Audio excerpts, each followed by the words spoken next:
Kementerian UMKM pantau e-commerce, antisipasi serbuan produk Cina.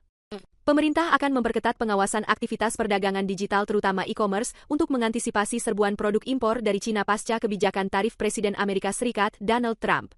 Menteri Usaha Mikro, Kecil, dan Menengah (UMKM), Maman Abdurrahman, memastikan pemerintah telah menyiapkan langkah-langkah strategis untuk mengantisipasi potensi dampak perang dagang. Kita benar-benar mengantisipasi hal ini. Salah satu langkah yang kami ambil adalah melakukan pemantauan terhadap e-commerce agar lebih mengutamakan pemasaran dan penjualan produk-produk lokal, ujar Maman di Jakarta, Selasa, 15 April 2025. Menurut Maman, tujuannya untuk menekan masuknya produk impor, terutama dari Cina, melalui platform e-commerce.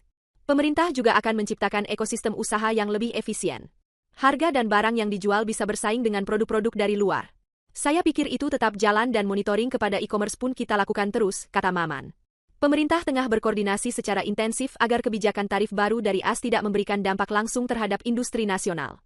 Kementerian UMKM telah menyampaikan sejumlah solusi yang disampaikan ke Kementerian Perekonomian dan Kementerian Keuangan. Mengingat mereka yang memiliki mandat langsung untuk melakukan negosiasi dengan Amerika Serikat, kata Maman. Sebelumnya, banyak pihak khawatir produk Cina akan membanjiri Indonesia imbas dari kebijakan Presiden AS Donald Trump serta perang dagang antar kedua negara tersebut.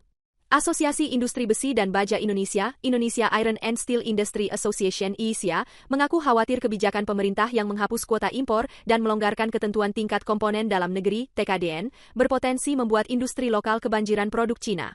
Ini lantaran jumlah produksi besi dan baja Cina yang cukup tinggi sementara di sisi lain, adanya pemberlakuan tarif impor yang tinggi dari Presiden Amerika Serikat Donald Trump. Ketua Umum Asosiasi Pertekstilan Indonesia, API, Jami Kartiwa Sastra-Atmaja menyampaikan Indonesia disebut dapat kebanjiran barang-barang impor tekstil dari Cina, India, juga Vietnam akibat kebijakan resiprokal yang diterapkan oleh Presiden AS Donald Trump. AS mengenakan tarif produk impor dari Indonesia sebesar 32%. Jami menilai, kebijakan ini akan mengubah peta perdagangan industri tekstil dan produk tekstil, TPT dunia. Negara-negara produsen ditengarai akan mencari alternatif pasar lain. Diketahui, perang tarif kian sengit terjadi pada April 2025. AS menaikkan tarif dengan total menjadi 54% pada barang Cina dan dibalas Cina menerapkan tarif 84% pada barang AS. AS kemudian merespons dengan menaikkan tarif menjadi 125%, yang kemudian dikoreksi menjadi 145% pada 9 April 2025.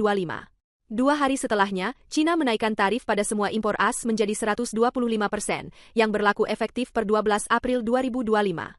Download Tribun X sekarang, menghadirkan lokal menjadi Indonesia.